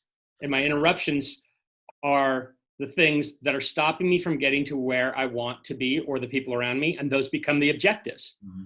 Those become the problems because business is solving problems. So the objectives make themselves known after I've accomplished what I need to accomplish every day. So it's think, plan, do your own work, then go find out what the other problems are with the people in your pipeline that are making things stop. Keep all those relationships intact, be a good listener and help people, be a good counselor, and then repeat the process. What's interesting, what occurs to me as you're sharing that, and thank you for sharing it, is that people get into a certain box, if you will, a certain container when it comes to productivity. And a lot of times when you're working in a company, and you're a paycheck employee, there's this tendency to move toward, kind of like an average productive output. Because, if you start really, really performing, other people might be upset with you. And sometimes maybe you don't even like the job. So you just want to do the minimum to get by. And you said something I think that is really interesting, saying, hey, by 11 o'clock, I've accomplished more in that period of time than most people would in, maybe a week. I'm noticing this too with my son who just turned 16 at home. How many hours a day was he going to school, right? When he was at school. And now in probably half the hours, he can get all the schoolwork done that's required in all the same courses. There's a different productivity thing going on now because he's left the container of the classroom with all the kids and showing up and that whole thing, and now has a whole different sort of framework for how to get schoolwork done. He's much, much more productive. So I think that productivity is, in the way you're describing it, and having some disciplines around how to be productive is probably a key to being able to make this transition. Yeah, and we have a product that we're working on down the road here that's related to education in school. And one of our suppositions about school is that if we allowed productivity in schools, and I think we're all aware that there's a lot of teaching to the test in every state. There's these tests, and these teachers must get these kids to perform at this level for this test. Otherwise, they don't have a job next year. It affects their pay or rating or whatever. But if we could tweak that and get that productivity done, we believe that what's being taught in a 6 or 7 hour day in school can actually be taught in the first 3 hours. Now, if we could do that, and again, as I say this, I'm talking about your life as a self-employed worker as well. Now, what could we do with the other 3 hours, or what could those teachers do as far as teaching what we need to wire brains properly, which is music, art, abstract thinking, creativity? Because what's going to become the highest paid value or highest valued thing in society is going to be creativity, is going to be how to think differently than machines. Because machines are getting so good at doing so many things that we do, we have to perfect how to do things that machines will not be able to do. And the rarer our expertise, the higher our value. And I believe that we'll see some radical changes in the value structures of what we do in the coming years as it associates to creativity and really young people that can think and create and do things innovatively. And by that doesn't mean super high level mathematics. That might be, in some areas, agriculture. Mm-hmm. It could be things that we just don't typically think of as being where the Industrial Revolution was taking us, but we have a major plot twist here. Mm-hmm. In the Industrial Revolution. We've gone, that part of our world is closed in many ways. That's a history lesson.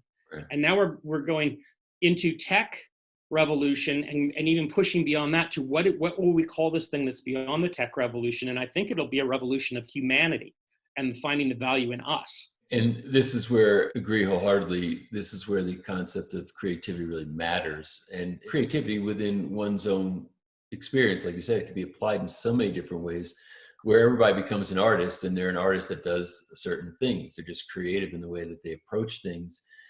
Because I think one of the shifts too is that most people have sort of, let me get paid by the hour, even if it's a fixed thing. It's like, I work this many hours, I get paid this much money, and that's just what the exchange is.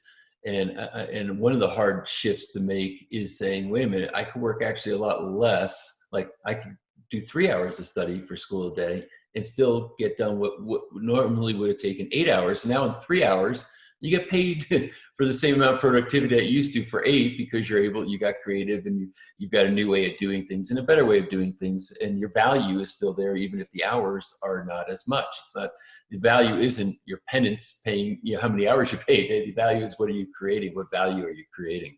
So I really like that as an outlook. Do you have any other thoughts or considerations that you might want to say to that person who's trying to make the shift?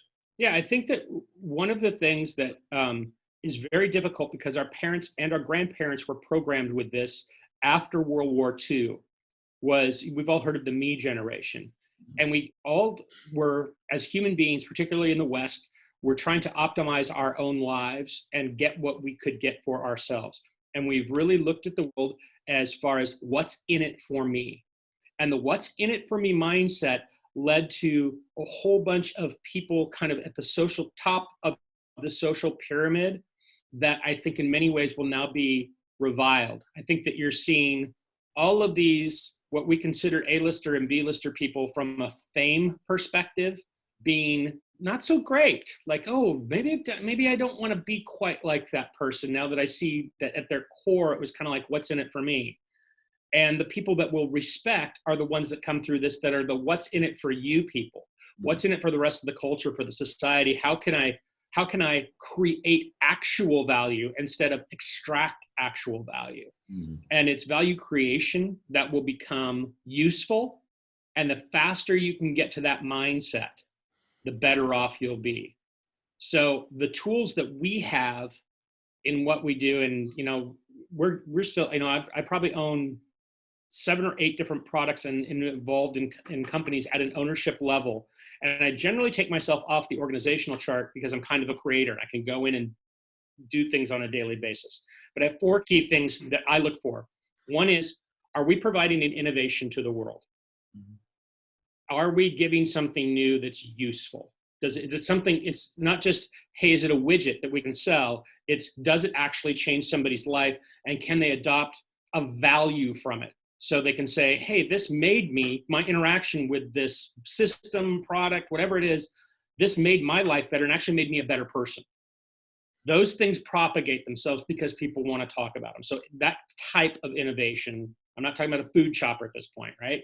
Then the second is there an audience for it? Are there people, the number one thing is empathy and audience. If there's an audience for it and you're driving with empathy or innovation, someone is going to want that. Then the third is there margin in it? Is there just enough? And that in the previous paradigm would have been called greed. How much money is there to make in it? And I want to disconnect from the idea of greed and latch onto this idea of innovation that does somebody else good, the idea that the audience is getting a benefit from it.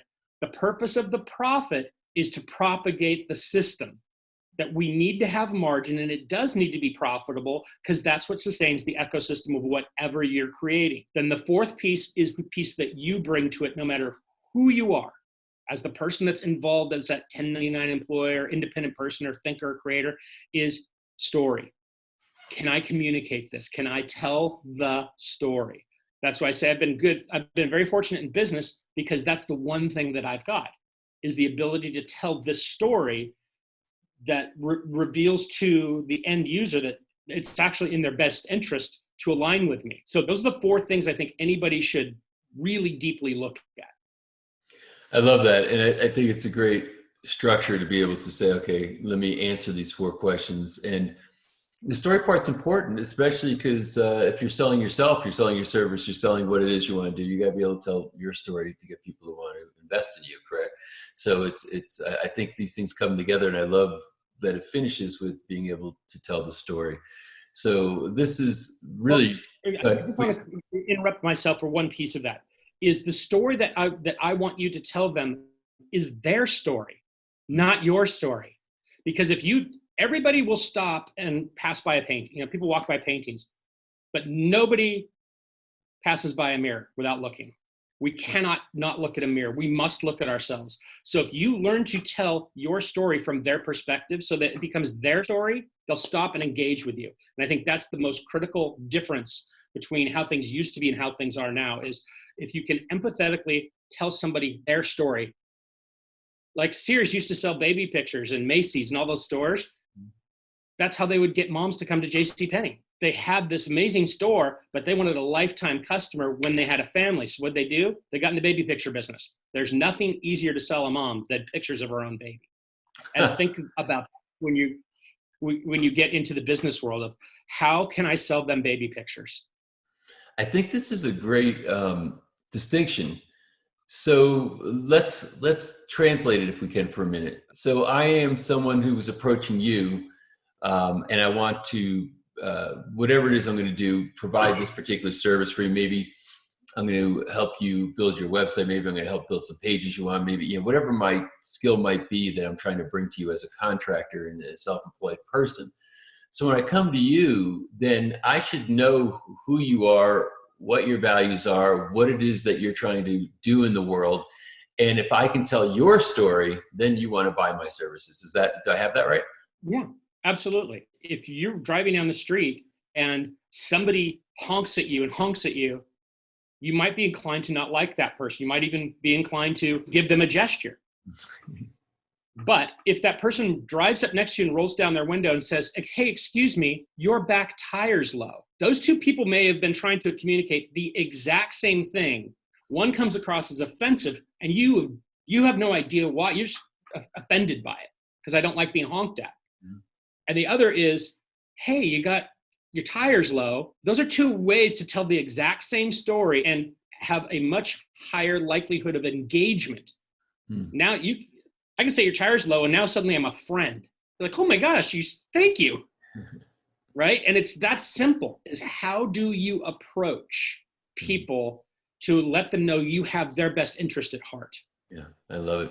Well, Ryan, I think this is really sensational content and gives a lot to think about. As a matter of fact, you might want to listen to this a second or third time as you who are out there listening to or watching this right now. There's some really interesting things and profound things that need to seep in and inform you as to how you might want to proceed into the future. So with your very varied past, Ron, and the different things you've done and your areas of expertise, I really thank you for coming here and sharing it with this audience. I'm absolutely thrilled, and I hope that it's useful, and I hope it gives people pause and they think and they grow, because that's what we're here for. Thanks so much.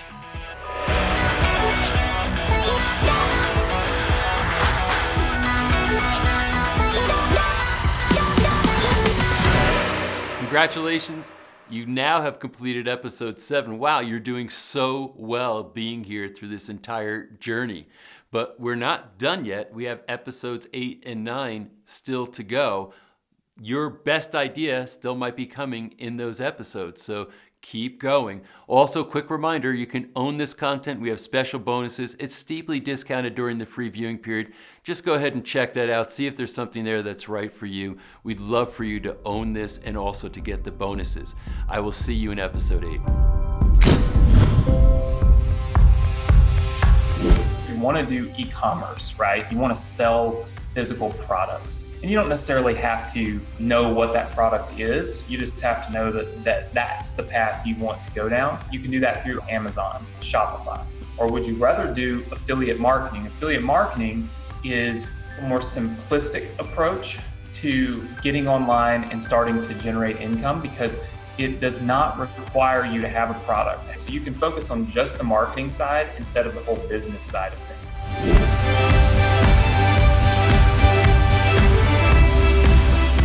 The whole point of this series is about earning an income, making a paycheck, and there's a lot of ways to do that. There's a lot of side gigs or side hustles to be able to make an income or generate a side income, but it needs to be one that moves you at an emotional center. So your product has to be unique, it has to be consumable, it has to be in demand. And of course, this is your business. You do invest in it, you treat it like a business. However, getting started and getting that first paycheck coming can be done for very little and then sometimes even no money.